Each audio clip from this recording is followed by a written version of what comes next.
Thank you all for being here. My name's Michael. I want to tell you a little bit about myself. My name's Michael. Got two daughters, 4 and 2, Brooklyn and Presley. I've got a beautiful wife, Jill.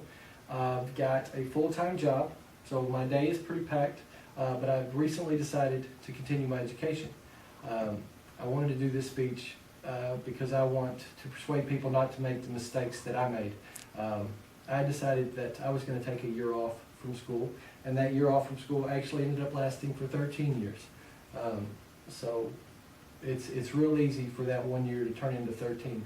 Wanted to basically talk about 3 main points, or three main points that I've come up with that have really affected me the most.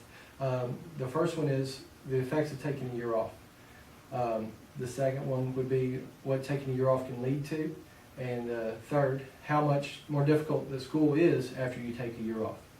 Okay, so the first main point of taking a year off, the effects, is basically, you delay your goals. I had some plans and goals lined out.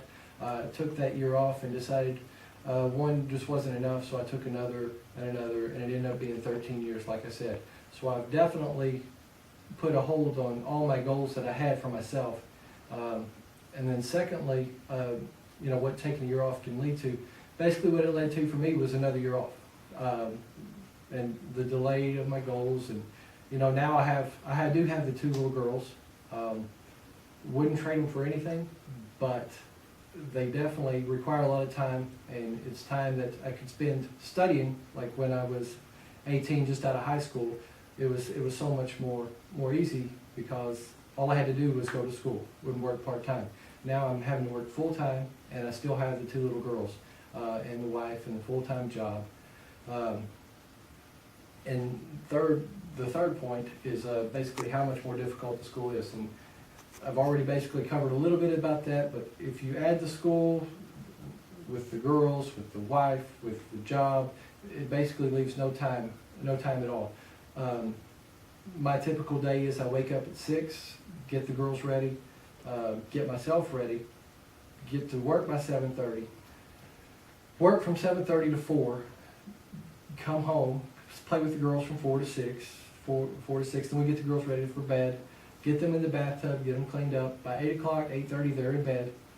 8:30 to midnight or 1, I'm studying. The next morning I wake up and do it all over again. So definitely don't have a lot of time for any extracurricular activities. I don't get to go hang out with friends, don't get to go play sports or any of my other hobbies anymore because there's just no time. So basically, it's just, I would try to persuade everyone to not take the break that I did. Don't make the mistakes that I made, and go ahead. 4 years is not that long when you look back from looking back from where I am now to back then. I really wish that I had skipped that break and go ahead and finish my education in those 4 years that seem so long ago. 13 years just kind of flew by. So that's kind of how I want to end it. I, again, want to thank you all for being here. And please, anybody that have them finish their education, persuade them to go ahead and finish their education and do what they've got to do. It's not that long. Okay? Thank you.